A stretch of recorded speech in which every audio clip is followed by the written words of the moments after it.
Benvenuti! Welcome everyone. Thank you for joining us for another incredible space flight. Today's flight is a special one. Not only is it Virgin Galactic's first commercial flight, our start of commercial service will carry a team of mission specialists and payloads from the Italian Air Force to space from Spaceport America, the home of Virgin Galactic in beautiful Sierra County, New Mexico. We are excited to take you on this journey with us and provide you with coverage of today's space flight. Hello everyone, and ciao to all of our viewers in Italy today. I'm Sirisha Bandla, and I will be your host for today's flight, along with our Mission Insight Specialist, Jonathan Ritchie. Our Mission Insight Specialist is a new role, giving us live updates from our Mission Control Center, giving you, our viewer, an even more engaging experience. JR, what's up? What an exciting day. It's a pleasure to be here in the studio with you. I'm excited for today's flight, and I'm looking forward to sharing this journey with all of our viewers across the globe. Now, today's flight is in collaboration with the Italian Air Force and the National Research Council. The mission is called Virtute 1, both an acronym for Volo Italiano per la ricerca e la tecnologia suborbitale, or Italian Flight for Suborbital Research and Technology, and the Latin word for virtue that is also in the Italian Air Force motto, Virtute Siderum Tunis, with virtue to the stars. Now, today's flight is already well underway. Our crew on board our spaceship Unity took off, made it to our mothership Eve at around 8:30 a.m.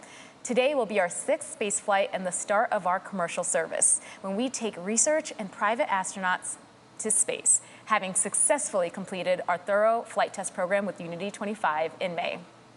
Virgin Galactic spaceflight can be carrying our future astronauts for the spaceflight experience or researchers conducting science. This flight will also be the first solely dedicated to research, and Unity is carrying multiple research payloads, which are experiments that are worn by the mission specialists or installed on the rack on board, which will be gathering data and running an array of scientific tests during the spaceflight. Our spaceflight systems can carry both humans and research experiments to space, or both on the same flight. Wherever there is a seat in our spacecraft, it can be removed and replaced with a payload rack. These racks hold payloads that are typically scientific experiments or instruments that will gather data while in space. Today, our cabin has both seats and a payload rack to allow our mission specialists to maximize the research they conduct on board. The Italian Air Force and the National Research Council's mission will include more than a dozen payloads, which will be examining a spectrum of research spanning from the biomedical field, thermofluid dynamics, to the development of innovative and sustainable materials in microgravity conditions, leading to space technology to continue the innovation of human spaceflight in future vehicles and here on Earth. Now, our vehicle system is uniquely positioned to carry out this incredible science, contributing to our curiosity surrounding the cosmos, as well as increasing our understanding of our very own planet. The work done in space gets invested back into the people here on Earth. Now, I could talk about the science all day, but let's first check in with the vehicles and see how we're progressing. JR? Yeah. Earlier this morning, we saw a perfect takeoff here from our runway at Spaceport America, and beginning our mission specialist ascent to release altitude. Mothership Eve is currently continuing that climb with Spaceship Unity on its way to the target launch altitude, which for today is 45,000 feet. In addition to a launch altitude, we'll also be releasing at a designated launch point within the airspace. So while you may see we are already at that launch altitude, we get there rather quickly, we'll continue to complete our flight path until we reach that designated launch point. Everything's looking great. Like I said, we're at 45,000 feet now, and it's just a beautiful view you get from there, up there. I can imagine the crew is taking it all in and preparing themselves as we get closer and closer to that big moment. Sirisha, you can provide us with some unique perspective here, having flown on our first Unity crewed test flight. Does this bring back memories? Oh, absolutely. I mean, when I went to space on Unity 22, one of the crew I went to space with that went with me was Colin. So it's really, really thrilling to see him go back to space a second time. We took moments along the way to soak it all in. The journey of space, I mean, it begins well before takeoff, and actually it lasts well after we'll stop. And seeing all these moments in like the climb where the energy and the anticipation is high, it really contributes to that incredibly holistic experience that Virgin Galactic is bringing to the world. Now, a special shout out for our mothership Eve, a truly unique aircraft designed specifically for these missions. The role that Eve plays in Virgin Galactic space flights is one of the key unique design innovations of our system, and we call it air launch. Most flights you see start with a vertical takeoff from the ground. This requires a huge amount of energy to lift the vehicle from a static start up through the thickest parts of the Earth's atmosphere. Our air launch system allows the spaceship attached to the mothership to take off from a runway like that of a commercial aircraft. This takeoff allows the passengers to have a much smoother and more comfortable ascent as they make their way up to around 45,000 feet. And at that altitude, the Earth's atmosphere is much thinner, requiring less energy to launch. At our designated launch point, our mothership releases the spaceship, the rocket motor ignites, and our crew begin their rapid and exciting ascent towards space. Now, speaking of the crew, let's see who's on board today's flight. Our pilots at Virgin Galactic don't just fly the vehicles, they're deeply embedded in every decision we make surrounding their development. Having our pilots ingrained into every facet of our vehicle operations allows us to get a dual perspective. They work alongside our engineering teams on a daily basis to ensure that we're able to optimize our vehicles' performance, combining the learnings they get from flying them with our knowledge and data on the ground, providing the unique insight that helps us continually progress and enhance our vehicle operation.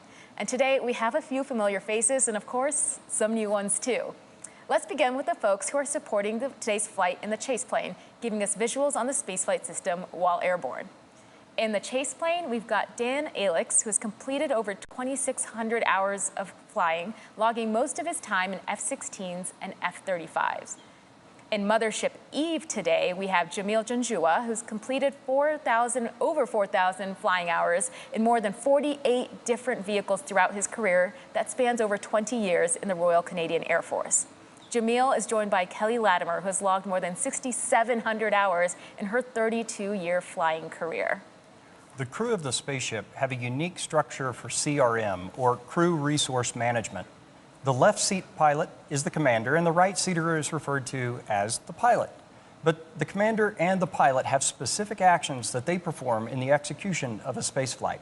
Crew resource management improves safety in operations by emphasizing effective communication, teamwork, and decision-making among the crew members, leading to enhanced situational awareness and the prevention of errors.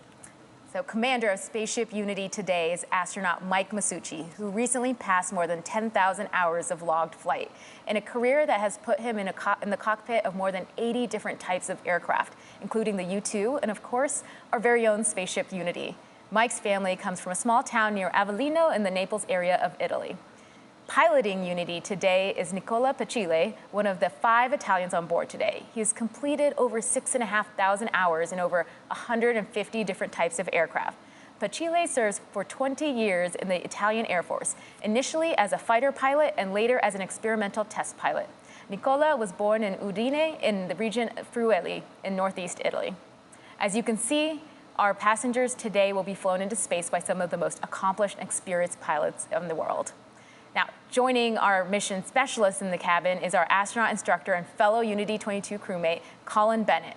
In his role, as this is our first dedicated research mission, he'll be calling out cabin instructions and mission phases while evaluating to continually improve our customers' experience. And of course, joining Colin in the cabin of Spaceship Unity today are our incredible 3 mission specialists. First, we have Walter Villadei of the Italian Air Force, commander of the Virtute 1 mission. Colonel Villadei is a space engineer and cosmonaut that will be serving as today's mission lead. His role will be to tend to the rack-mounted payloads during the weightlessness portion of today's flight. He will also be wearing cutting-edge smart suit that will measure his biometric data and his physiological responses. Next up, we have Angelo Landolfi, who is a physician for the Italian Air Force. Lieutenant Colonel Landolfi will be conducting tests that measure cognitive performance in microgravity. He will also be activating syringe payloads from his seat that will investigate how certain liquids and solids mix in microgravity. Our third mission specialist is Pantaleone Carlucci, who is an aerospace engineer and researcher for the National Research Council. Carlucci will be wearing sensors that examine heart rate, brain function, and other human performance metrics in microgravity, and will also be conducting these experiments from his seat. All 3 are contributing to exciting research and technology development with unique experiments. Once cleared to unstrap, 2 mission specialists will likely stay seated to conduct their work, while Walter will be unstrapped, tending to experiments in the back. Now, JR, let's take a break and get an update from our crew who's on Eve and Unity.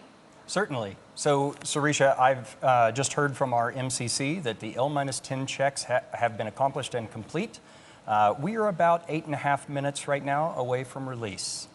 Now, if you're just joining us, L-10 means we're approximately 10 minutes out from the moment Mothership Eve releases Spaceship Unity, and this is based on the estimated time of arrival to the release point. So again, as JR said, timing may vary a little, but as the closer we get to the release point, the more accurate the estimate becomes. Yeah. So up until L-10, Eve is in full mothership mode, carrying Spaceship Unity to altitude and providing her with electrical power, system heat, cabin pressurization. And that includes conditioned air cooled on the ground in hot summer days like today and heated at high altitudes to keep our pilots and passengers comfortable. At L-10, Spaceship Unity switches to her own battery power for avionics, that's the electrical systems on board, and control systems, and performs a series of checks, electrical checks, feather system checks, flight control checks, and more. Unity and Eve have their own intercom, so the pilots in each vehicle are coordinating with one another during these checks. You know, what's exciting about Virgin Galactic's spaceflight system is that it's powered by truly innovative tech while it also being a piloted system, being flown by some of the best and most experienced pilots in the world. And that's one of the reasons why we're able to attract the incredible team that we have. They get to pilot a spacecraft that's arguably one of the most unique vehicles in the world. Thanks, JR. I mean, at Virgin Galactic, we believe in the power of curiosity. It is the driving force that compels us to wonder, to constantly ask questions, and to relentlessly seek the answers. Let's hear from some of the team about how curiosity is propelling the second space age. At Virgin Galactic, we believe in the power of curiosity.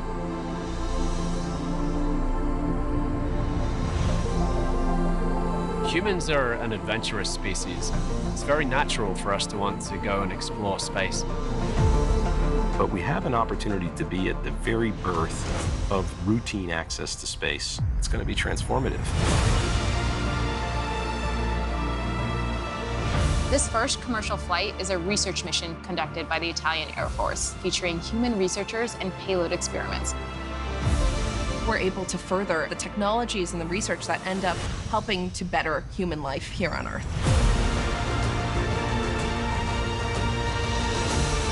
Commercial spaceflight is changing what access to space means. Release, release, release. Fire, fire. This is really the beginning of the next space age. All of us have a part to play, and that's going to be the thing that blows the gate open to the next generation.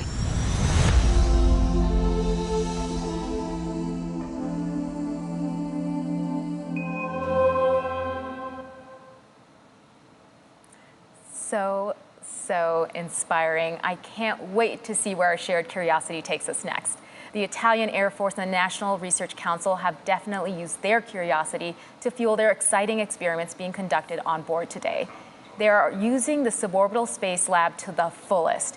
One of the experiments being conducted on board today is the neuroplasticity experiment. This is a passive experiment consisting of cell culture flasks containing human neural cells in cultures that will fly in a pocket of the researcher's flight suit. The experiment will test the ability to maintain stem cells in culture during suborbital flight and test the early effects of hypergravity, or high Gs, and microgravity, or low Gs, on neuroplasticity, which is the ability for cells to adapt to their environment. Data from this flight will be used for insight into physiology and pathology, but also be used to investigate biological processes for human spaceflight future missions, and to study and develop new agents for therapeutic purposes for people here on Earth. Now, this is just one of many experiments on board for this mission the crew will be looking after. And speaking of the crew, JR, can we get an update? Yeah, so we're about 4 minutes out currently at this point, and the pilots are ensuring the spaceship is in the launch configuration after going through the various L-10 checks, confirming that all the settings are go for launch. This is also when Spaceship Unity will isolate the air supply from Eve and prime the rocket motor by opening the backup oxidizer valve. Once these actions are complete, the pilots will seek clearance from the MCC, that's shorthand for the Mission Control Center, for release. So it consists of experts from various disciplines and departments across the company, and they're verifying checks with our crew every step of the way. I don't know about you all, but I can feel the anticipation building just watching the screen. I can only imagine what it would be like to be on board right now. It must be incredibly exciting. Exciting is definitely an understatement at this point. You're just anticipating the release. I can't imagine what the crew is feeling, and they're anticipating the release and really everything that happens afterwards. So maybe, JR, you could give us a quick overview of the profile? Yeah, after release, the crew lights the rocket motor, and Unity's trajectory to space begins in that horizontal release position before turning towards space, a maneuver we call the gamma turn. The rest of the rocket motor burn will occur in the vertical, and everything after release through the completion of the rocket motor burn is called boost. Boost is only one of multiple phases of flight that our unique system experiences. After boost is feather. Now, sometimes when we say feather, we mean the tails of the spaceship, and sometimes we're referring to moving these tails into what we call the feathered configuration. It can be confusing, but I'll try to be clear what I mean when I say feathered today. So, due to the law of conservation of momentum, feathering the vehicle, that's rotating the tails to 60 degrees, causes the cabin of Unity to start a backflip maneuver as it approaches our next phase, apogee. And this backflip is a key part of the experience because it maximizes the view of the Earth below. Our pilots use the RCS, that's a reaction control system, to hold the spaceship in that attitude. And then at the right time, the pilots will again use the RCS to continue that backflip all the way around. This prepares the vehicle for re-entry. In the feathered configuration, the vehicle presents a large area of the wing to the atmosphere, allowing our system to burn off energy while still high in the thin atmosphere. And then after re-entry, the feather is once again lowered and locked, turning Unity into a glider. It's in this configuration that the pilots will fly back to Spaceport America in what we refer to as the glide phase. You see, our system is capable of acting like a capsule when that's most beneficial, and acting like a glider when that's most beneficial. Now, MCC's in my ear, they're telling us we're 1 minute away from release. Our next set and our last set of checks before release are L-30, that's 30 seconds to release, and Spaceship Unity pilots will arm the launch pylon, and once we get to that designated launch point, the mothership pilots will engage the release, setting Unity free. Meanwhile, the spaceship pilots will push forward on the stick all the way, preparing for a release. We're now approximately 20 seconds from release.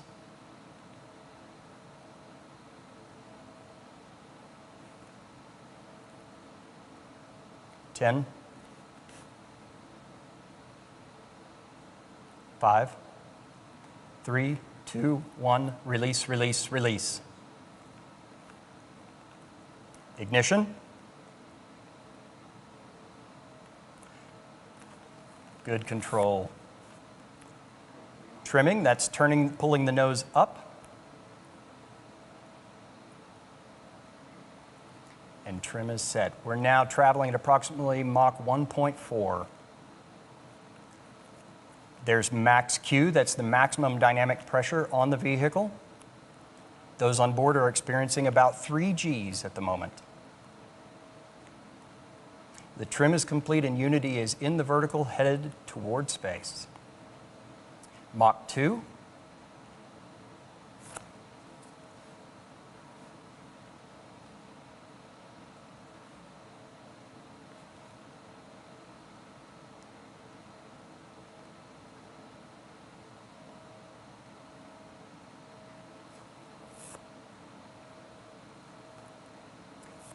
Mach 2.8, rocket motor cutoff. Amazing. All right. Predicted apogee today is 275,000 feet. That's 84.3 kilometers. Incredible. Our mission specialists have been cleared to unstrap and enjoy the zero-G experience. This is amazing. What you're seeing is Colonel Villaday going to the back to tend to the payloads that are mounted on the rack. You can see Landolfi and Leo starting their experiments in their seat. and having, looks like, a great time, of course. Yep. The feather is moving, as you can see. Starting that backflip maneuver I spoke of, the feather is now fully up. Amazing. And viva la Italia! This is 100 years for the Italian Air Force. So happy centennial to the Air Force. This is absolutely incredible. And welcome to space, astronauts. How absolutely incredible. Benvenuto nello espacio. Congratulations to Walter, Angelo, and Leo on becoming astronauts today. And a special congratulations to our pilot, Nicola, for his first space flight. Welcome back to space, Mike and Colin. This is absolutely incredible. Wonderful. You can see I'm tripping over my words because I can see all the excitement here. And we've also trained our astronauts as part of our training program to, at apogee, go to the window and take a look outside. So you're seeing them take a look and really reflect and take in the view, because all of the science and all of the research that they're conducting on board is for that vehicle, for that planet that they're looking out on. It's really that science and research being invested back into this planet, and it's important for them to reflect and see where their hard work is going. Right.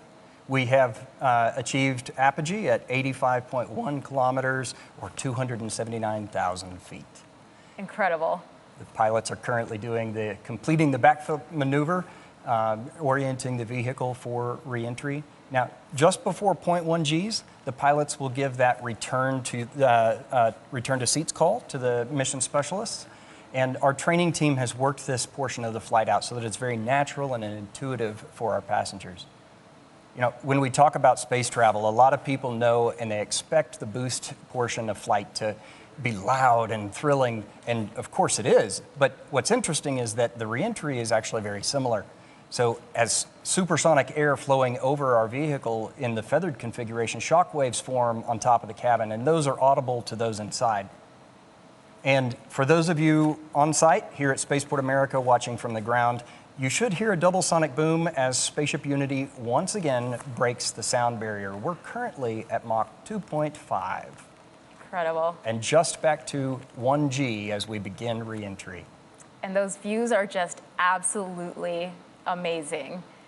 Yes.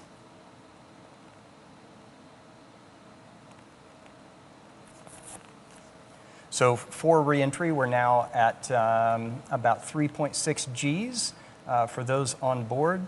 The crew will orient the attitude of the spaceship so that when we come out of re-entry and feather down, we'll be pointed toward spaceport. We're now subsonic and at 75,000 feet. And the unique part of our design is as a vehicle that can get into this feathered configuration. We're a glider, we're a rocket, we're a glider, and we're a capsule at the right phases of flight that help our unique design be safe and effective for the mission it's at. That's right. We're at 61,000 feet now, continuing to descend in the feathered configuration. When we get down to about 53,000 feet, the pilots will command lower of the feather again and reconfigure the vehicle back into a glider. The views are just so incredibly amazing all the way down, and it's just part of each phase of flight has its unique experience. It has the ability to also conduct science. Our payloads that are on the rack are conducting and recording data all the way through each phase of flight. So you get hypergravity and low gravity data and that transition in between. The feather is almost completed, the feather down. It is now down and locked. Those watching from Spaceport America, now's a great time to go outside. Unity will be coming into view and you can cheer on the crew as they return to Earth. Now, the mission specialists on the flight are supported by an incredible team on the ground from both the Air Force and the Center for National Research in Italy, who designed and developed the research being conducted on board. Space-based research is an incredible capability that is being opened up by suborbital vehicles like our own spaceflight system.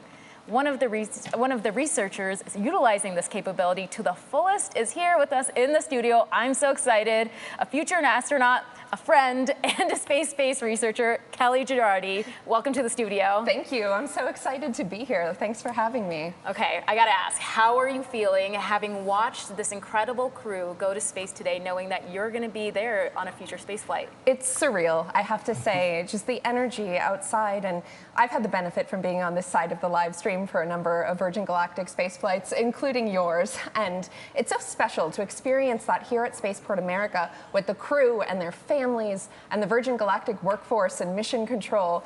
And it's emotional. I remember during your space flight when I heard release, release, release, I burst into tears, and I'm glad that my mic was off during the live cast, but it's the profundity of human spaceflight, and I'm so ready to be on the other side of this live stream. It's incredible. I mean, this is my 6th space flight, and you probably saw I was tripping over my words. I just couldn't get it out because of the excitement. Exactly. And so you're on a future dedicated research mission. Could you tell us a little bit about the science that you're going to be conducting? Yeah, absolutely. So I'm flying on a dedicated research mission. I am representing my research institute, the International Institute for Astronautical Sciences, and I'm going to be doing healthcare and fluid research in space.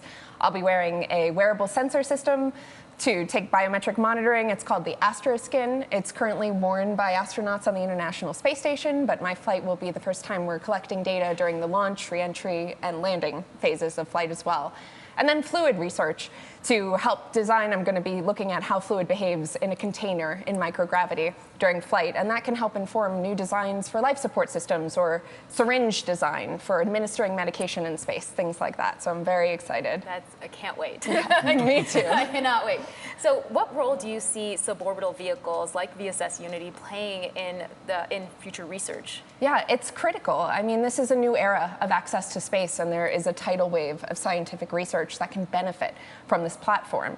You know, we've done a lot of work, a decade of work here on Earth, iterating with payloads, payload operations, technology iteration, international collaboration, parabolic flight campaigns where the aircraft takes that roller coaster profile here on Earth, where you get short bursts of microgravity.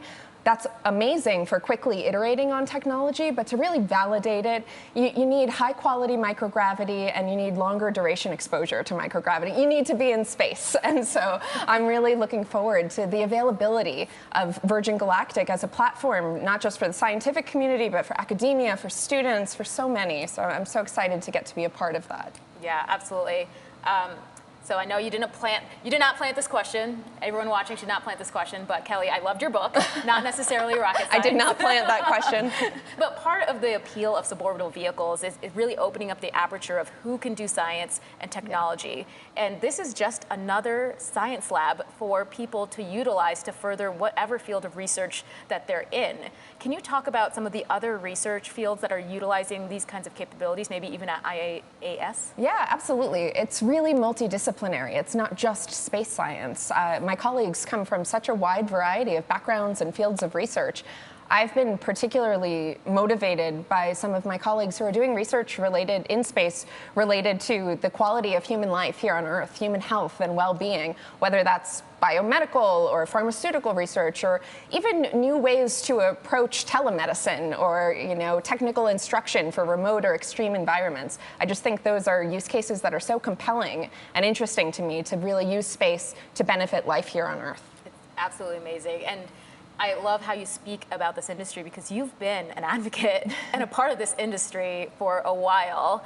And can you talk about what drew you to the commercial space side? Yeah, absolutely. I have long been an evangelist for the commercial spaceflight industry, and I've really been inspired by it. I have a deeply rooted belief in the potential of this industry to open up access to space, to truly democratize access to space, certainly for science communities and for the research community like myself and the crew of Galactic 01. But also for civilians of all disciplines. I really do believe that the space age is a broader cultural movement and that our next giant leap will require the talents of artists, engineers, and everyone in between. Space is our shared past and our shared future, and that's why I wrote not necessarily rocket science. Okay, well, we're going to be getting to landing soon, but I wanted to ask if you had any parting thoughts before I release you to go cheer on the crew as they return to Earth. Yeah, just awe excitement. I'm sure you can tell. I'm just, it's amazing to be here. And just deep appreciation for all that goes into this and all that this means. I know this is the beginning of routine and regular commercial operations, but to me, it will never get old. Oh my God, thank you so much for Thank joining you. us here I'm going to run down and welcome that crew back. Thank you, Thanks. Kelly. All right, this is just an absolutely exciting time for the research community. I mean, the excitement off of Kelly is just palpable, and I can't wait for us to be cheering her on as she does her research in science and space soon. So let's check in with our crew on their descent back to Earth. Absolutely. So we are just over 11,000 feet. For those of you here on site, Unity just crossed over the field and is making another circle around in the pattern. Beginning those landing approach, passing the waypoints that we've designated as part of our energy management plan. So the pilots have joined up with Chase in the pattern, and they're discussing that energy management plan. They're going to be landing today on runway 34. That means from south to north.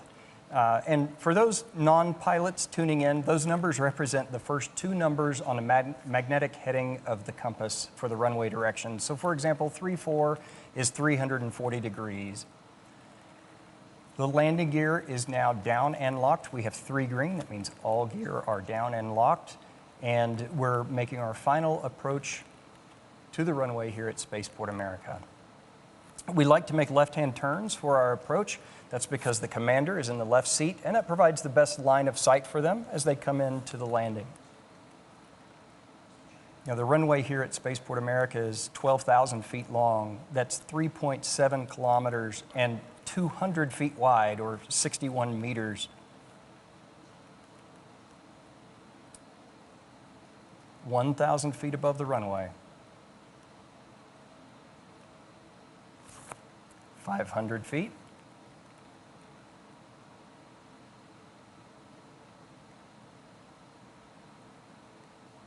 Over the threshold, that's the beginning of the runway. And you'll see the pilots hold the nose up. That's a flare maneuver, all part of the energy management. Main gear touchdown. So the pilots will continue to hold the nose gear in the air as we continue to bleed off some energy as we run down the runway. And at the designated airspeeds, they will lower the nose gear as well. Nose gears down. Now, as our ground speed slows, when we reach a designated ground speed, the pilots will apply the brakes and bring the vehicle to a complete stop.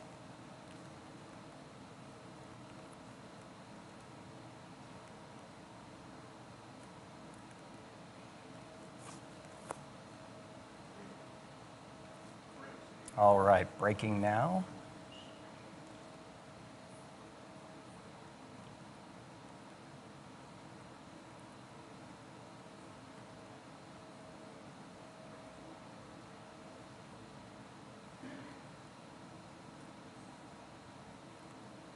And there's wheel stop. Oh my goodness. What a beautiful landing and a perfect way to complete our first commercial flight and our first dedicated science mission. Congratulations to everyone on board, our very own spaceship Unity, who returned to space today. We saw beautiful flying from our Eve crew, Jamil and Kelly, and brilliant work by our chase pilot, Dan Alex, all of whom are still in the air right now. Great job to you all. Now, we still have one more guest here in the studio with us, Italian Air Force Major General Maurizio Cantiello, who's the Defense Cooperation Attaché at the Embassy of Italy in Washington, D.C. Benvenuto, General. Thank you for being here. Thanks for hosting. Well, I just have to ask you, how are you feeling today after seeing that? Well, it's a strong joy, a deep joy, and also a sense of achievement and gratitude for everybody making it happen. And, you know, it's a particularly important moment for the Italian Air Force. With this flight, together with other things we're doing, we're progressing a lot into space capabilities because it's very important for the Italian Air Force to be able to progress in competence and capabilities in the space domain as a key enabler of the space economy, which is very important for Italy as well. This flight was particularly important also for not only for the experiments that were very important and very different, and several experiments, but also because we are studying other ways for space access, not just vertical access, but horizontal access. And that could provide different forms of space access. And as you know, our mission is to protect and defend. So by law, Italian Air Force is responsible to defend the skies of Italy. To defend the skies, it's a very important mission. And to be able to do it, we must know well, because you cannot protect what you don't know. So for us, increasing our knowledge and our competence in this field is paramount for the defense of Italy. So we are grateful to Virgin Galactic for having us here and giving us this possibility to work together. We are grateful, of course, to the Italian National Research Council, where we work together for the experiment. And of course, we are grateful to our nations, Italy, to invest in this very important endeavor, and to this great host nation, the United States. We are very good partners and allies. So everything happening here has a profound significance for the bond, and the ties between the United States and Italy as well. That's absolutely incredible. Is there anything you want to say to the crew, to the teams on the ground, and also to just the people in Italy watching from their homes, cheering everybody on? Absolutely. I would like to express a deep gratitude, first of all, to God, to make it all happen. And, I was a little bit concerned, not for safety, but for the health of my friends, because they were all good friends. Not just the pilots, but the crew as well. So thanks for that. And also thanks to Virgin, thanks to the pilots, thanks to the team, the ground team, thanks to the specialists, and also, of course, thanks to our institution, our governmental institution. Because today we saw something which is very important. I call it like a sweet spot when you see commercial world, industry world, and then academia and the government institution. So it is very important when we work, these three areas works together. And when academia, the government, and the commercial world work in harmony and in unity, like today, miracle happens. And space too. Absolutely. Now, I know you're going to be out there ready to greet the mission specialists as they come out of the spaceship, so I don't want to keep you, but happy centennial to the Air Force. You've had 100 years, and there's going to be 100 more. Many of them hopefully spent in space. Yes. Thank you for joining us in the studio today. Thank you. Bye. Thank you. Incredible. Thank you to everyone on the ground here at Spaceport America who made this day possible. We cannot wait to hear about the experience from our mission specialists and to see the results of the experiments conducted on board. We will be continuing the celebration here as we await the arrival of all the other vehicles. Wherever you are on planet Earth, we thank you for watching. We'd love for you to join one of our upcoming future missions. Please join in on the celebration via social or head over to our website to learn more about this mission and how you can embark on your own journey to space. Ciao. Ciao.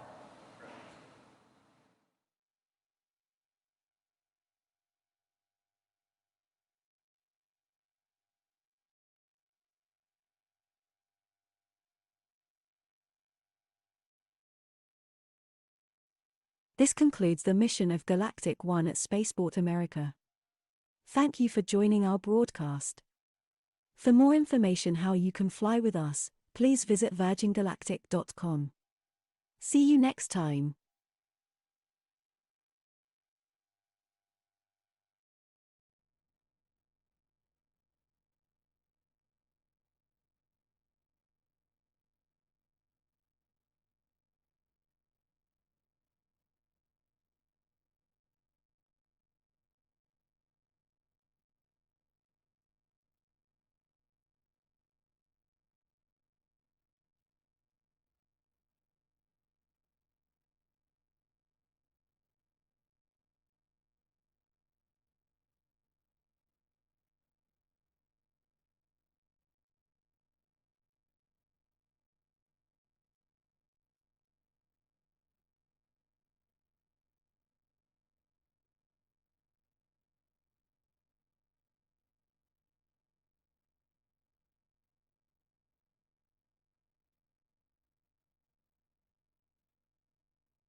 thank you everyone for making the journey here today.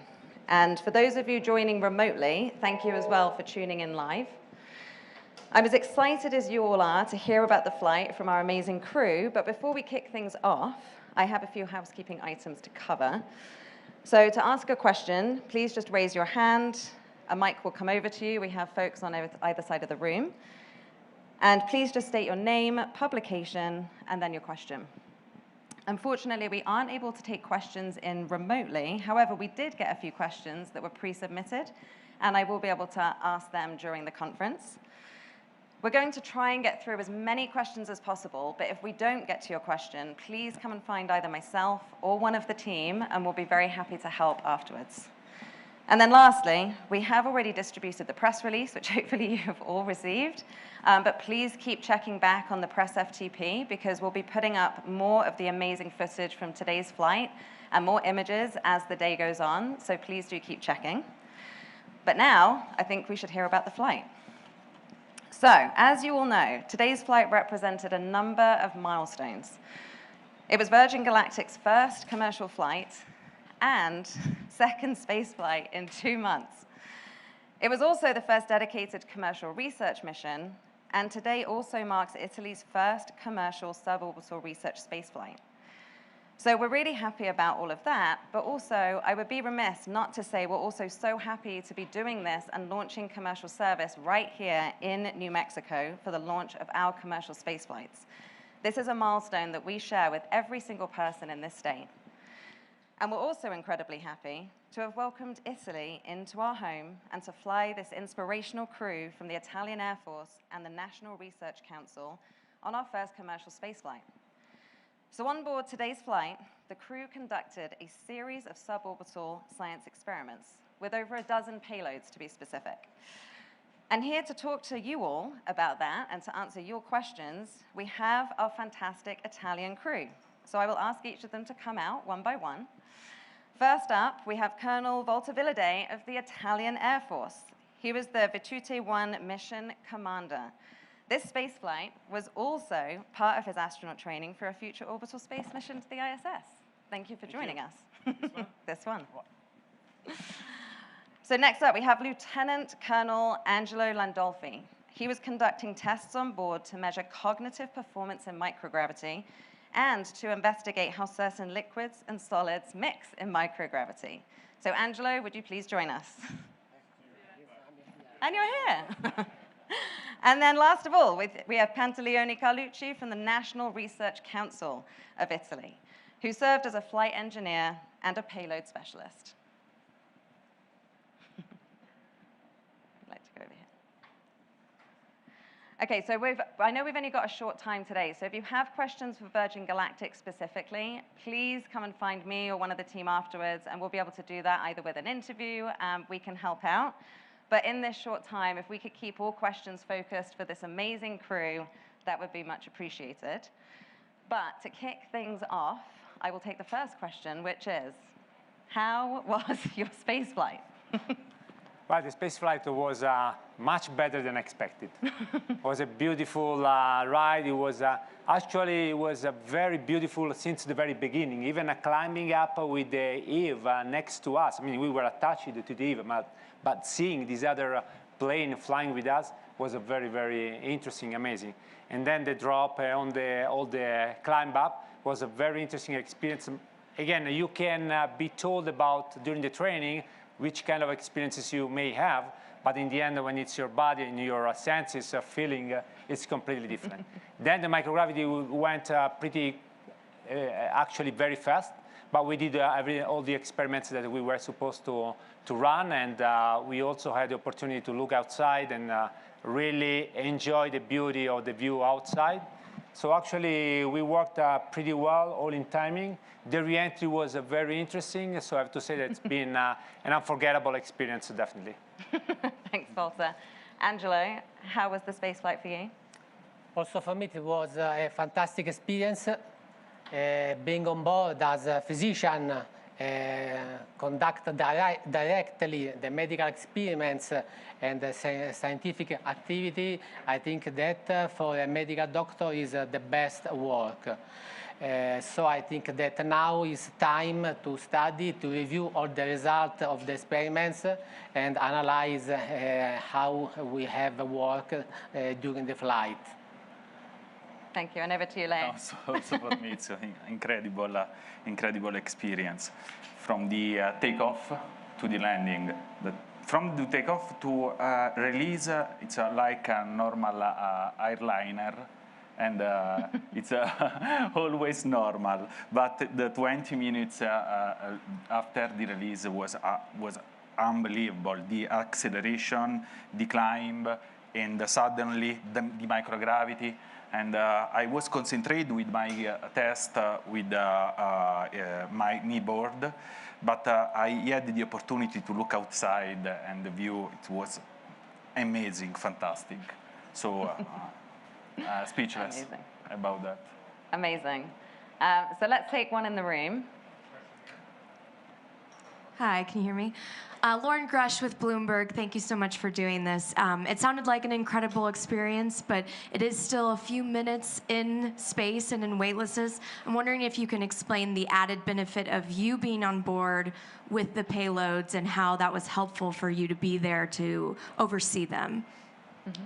Can I take it? Yeah. Well, actually, this is one of the most important points, because if you look at the opportunities that all the international community really has nowadays to fly in microgravity, you can either fly for a few seconds in parabolic flights, like between 20 to 30 seconds, or you have to fly to the International Space Station for 6 months. There's nothing in between. So the real interesting point for all of us, it was not only just to try the payloads that we developed along with the National Research Council, but even to try how this kind of new platform that is completely new can really support to provide us a kind of gap filler. So what I can see is that, I mean, it was really beneficial to us because we had an extended period of time till almost 3 minutes, but then even the fact that you are flying with a plane, so you may have more power, more upload mass, less restrictions. You can even expand the possibilities for the research community. So I would say that this is really one of the main important added value that I see from this flight and from the partnership that we established with Virgin Galactic. So I want to add, for CNR is the most important public entity in Italy for research. And we had a lot of, as mentioned by Walter, we had a lot of experience in research, in the field of troposphere, in the field of stratosphere, but the field that we've flown today for now is unknown. And this is more important for us to fly over the stratosphere and behind the International Space Station to find new data and explore this segment.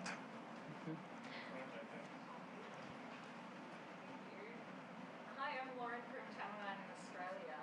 I would just love for you to describe to me, what is that moment like when you are looking back at Earth? Because it's something very few people experience.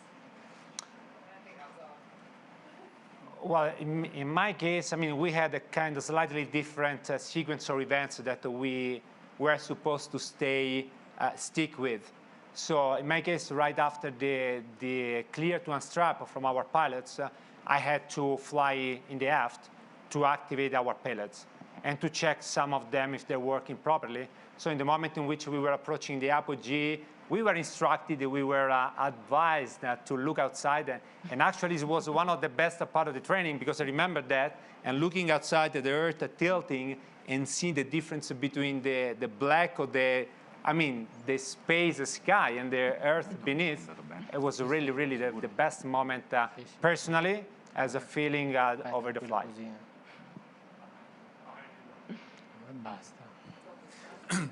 Hi, Jeff Faust of Space News. I know you trained extensively for this flight. How did the experience of the flight match up with the training? Was there anything that surprised you with the flight, with the conduct of the experiments, or any other aspect of the mission?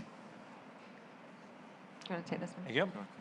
Well, you know, I'm in training as astronaut as well, so I have to say that this kind of training is a kind to have a compressed an entire mission in a few minutes, so you can really experience all the stages of a flight, from the takeoff to the boost and the coasting, and then working in microgravity, and then having the re-entry, following some procedures. So I would say that in a nutshell, it's a good environment and opportunity to really test all the things that the astronauts are then supposed to do once they get to the ISS.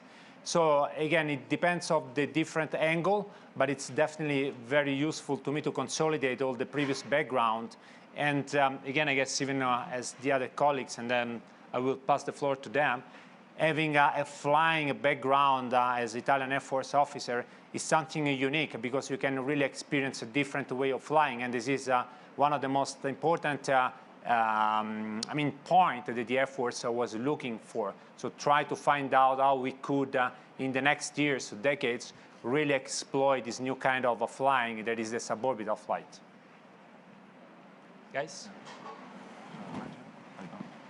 From a medical point of view, this new platform, I think that is an opportunity to try how medical experiment or medical activity will be conducted. So it was important what we've made and analyze, as I said before, if this platform can be useful for medicine experiments. And I'll just take one that we had submitted quickly. So actually, Angelo, this was another one for you. This was from Enrica Battafoglia from ANZA. And they were asking, you had a lot to do during this flight. You know, what were some of the tasks that you were doing? And then did you have time to look out the window? So during the flight, we had a lot of tasks of different experiments, some wearables, other are pre or post-flight. And so the time to watch outside was very small, but as a doctor, my task was to conduct the experiment, so I'm involved just in this case. But I can have the opportunity to watch quickly outside, and so it was beautiful. Thank you. This is Elva Österreich. I'm with the Las Cruces Bulletin. I know the Virgin Galactic astronauts often get to take some little personal significant item with them, tucking it in their pockets. Did you guys get to do that, and what did you take? Yeah, we had this opportunity, all of us, and it was a great opportunity just to have some memento with us flying to space. I brought a few pictures of my daughters when they were much smaller a few years ago, and then a wedding picture of myself with my wife, and then a few golden stuff from my daughters. And one of the most, I guess, important to me was the prayer of the Marys, which is supposed to be the protector of all the aviators. And I had with me a couple of patches, the patches that I had on the astronaut suit when I was in training in Russia, and the patch of my academy course. Personally, I brought with me a little piece of Corallum rubrum from Alghero, where there is a museum, and so when I came back, I can put in a bacheca this piece of coral. Leo? Picture of my family and picture of my grandmother.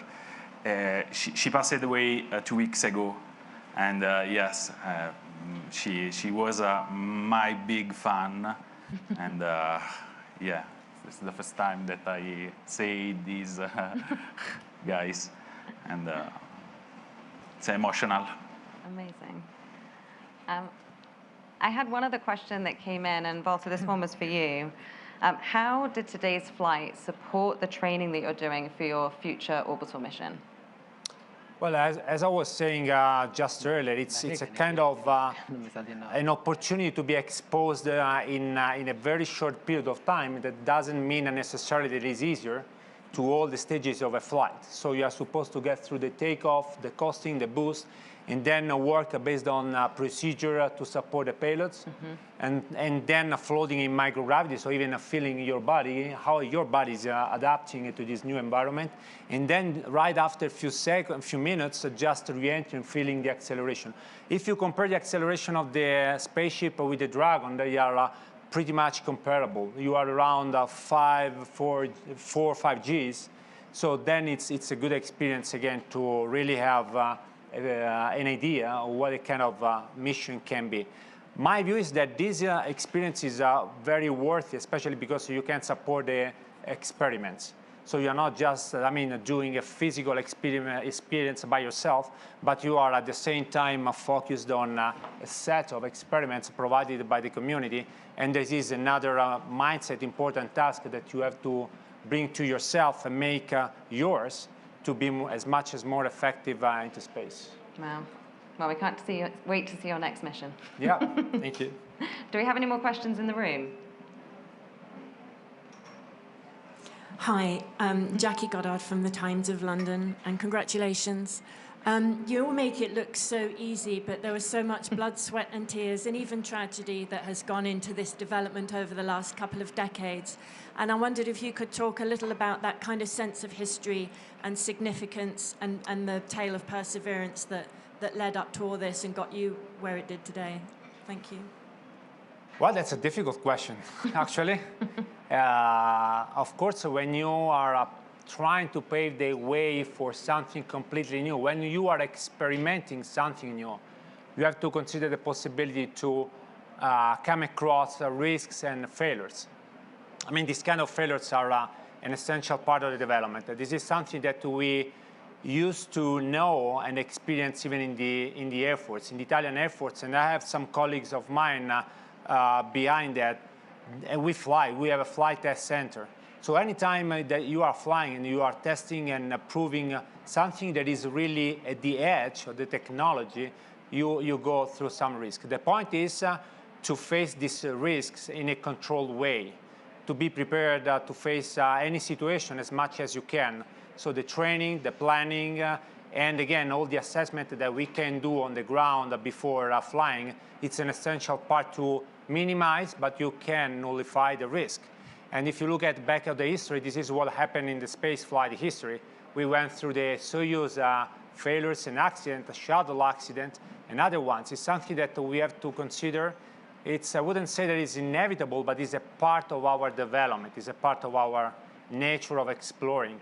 So I would say this is to be professional astronauts, to be professionals in general in whatever we are doing, is a part of our mindset to minimize and handle with the risk. Kevin Robinson, reporter, business reporter with the Albuquerque Journal. You were going to wear a new prototype spacesuit that monitors different things on your body. Could you describe a bit more the suit and how it worked and so forth? Sure, and actually I'm very proud to dress this suit. It's been a kind of combination of different fields. So the people, and they are over here in the room, so please engage with them and they can provide even more details compared with the ones that I can give you. They come from the automotive, and the idea was to put together automotive technology, high sport technology, and fashion technology. So this is supposed to be a smart suit. That means at this time, the fabric that composes the suit is anti-flammable, is fire resistant, is anti-magnetic. It can resist all the fabric and the zippers till to, if I'm not mistaken, I will ask eventually Marcello to complement, to 8 Gs. So this is completely different, and it's completely, you can sweat, but it's don't get the sweat on your body. And at the same time, the suit that I have the t-shirt behind is the one with the sensors. So now the challenge that I proposed them is to integrate these two pieces. So we are going to develop the spaceflight suit in second version that is supposed to have the sensors integrated into the fabric of the suit. And I mean, if I look at the development of the space flight and even to the normal fighter pilots environment, we are going to have an environment where with fighter jets 6th generation, you are under a much more stressful condition. So monitor pilots and people flying, it's part of the safety issues that we were talking about just a few minutes ago. So I hope really that this kind of, it's not only beautiful to me, at least it looks like beautiful. I like the color, but I think that it is a technological object. It's not just a commodity as a simple, I would say, flight suit. And then just one, oh, we'll take another one in the room. Hi, my name is Ryosuke Hanafusa from Nikkei newspaper. So now there are a few companies that provide commercial space flight, and such as like SpaceX or like Blue Origin. Can you tell me why you chose Virgin Galactic and the pros and cons of riding Virgin Galactic from your experience, and what kind of improvements can be made in the future? That's a very good question. I mean, do you have a couple of hours, or should we do it in a few minutes? No, actually, we've been talking with the Virgin Galactic for years. We started, if I'm not mistaken, even in 2017. So the point is, the Air Force used to fly, you know that. And the point is, we have been always an institution looking at the technology development to understand which kind of capabilities we could have in the next years, right? So the suborbital flight has been always, since 2005, something that the Italian Air Force and Italy in general was looking at. And actually, Virgin was one of the first to start in this kind of activities when they won the prize, the X Prize, back in 2004.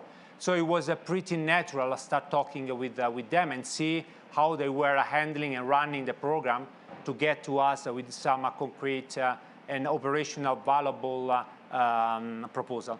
So it was not a kind of selections among multiple applicants. It was just a natural dialogue with them that they were at the point, at the verge of this new challenge. So, and I have to say that I'm really grateful that we keep the pace. We have been talking for so many years, waiting to come to this point. And the point is, when you talk about commercial space flight, you mentioned multiple and different industries, very different each other. Because if you want to fly to space, you need to do space, and I mean a space orbital, you need different spacecraft. We are very much interested in suborbital, again, because it's a platform usable by the research community, but even because it's something that we can look in the future could really change the normal aeronautics transportation. So I really hope that Virgin can keep developing this platform and to have new kind of systems that we can eventually even test jointly with them. Fantastic. So I do have a couple of other questions that were pre-submitted. So actually, first one for you, Leo. This came in from Laura Donanici from Guida Biaggi, and this was around what are some of the expected results from the experiments that you were doing today, and how soon will you be able to analyze and get data from what you did today? We had 13 experiments on board. Some in the rack, some I think I still have in my suit. So we take some weeks or months to analyze data, and we have our colleague here that are working on now downloading the data. And we expect it to have a result in the next few weeks. Amazing. That's so fast. Weeks, months. Depends. Weeks, months. It depends about the experiments. Yeah, that's really exciting. Mm-hmm. And so the last one was, what does this really mean for Italy, like this mission? Well, actually, it means a lot. It means a lot because today we fly together as a National Research Council and Italian Air Force, and both of these institutions just this year celebrate 100 years.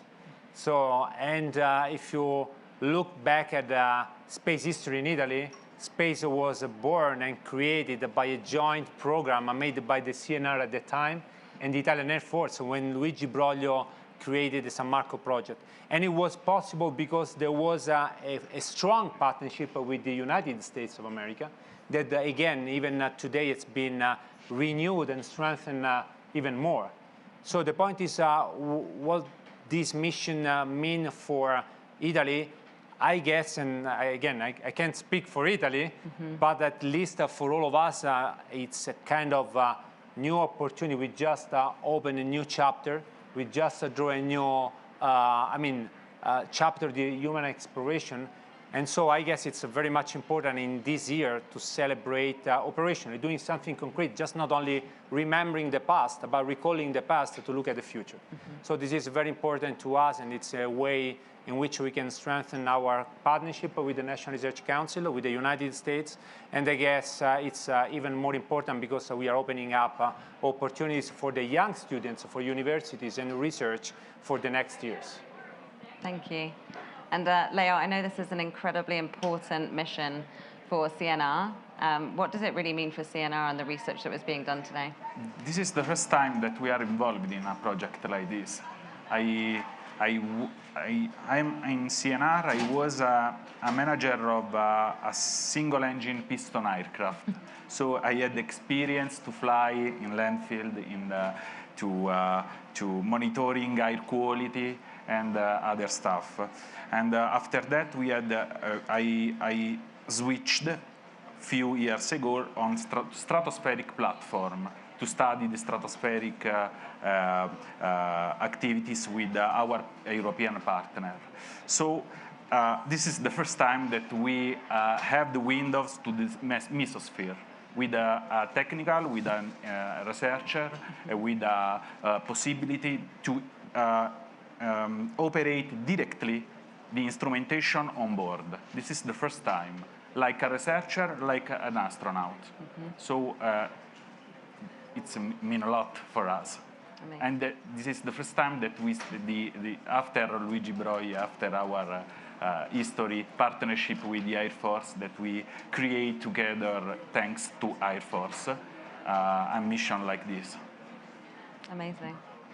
So I think this brings us to a close. I think I was given the, the timestamp, but I mean, first of all, thank you so much to the amazing crew. It's been an absolute privilege to really work with you and partner with you on this incredible mission. It was just a fantastic morning. And of course, thank you to all of the press as well. Thank you for coming out and joining us here at Spaceport America, and also for all of you that are tuning in live as well. Thanks for your time. And with that, we will bring us to a close. Thank you so much. Thank you.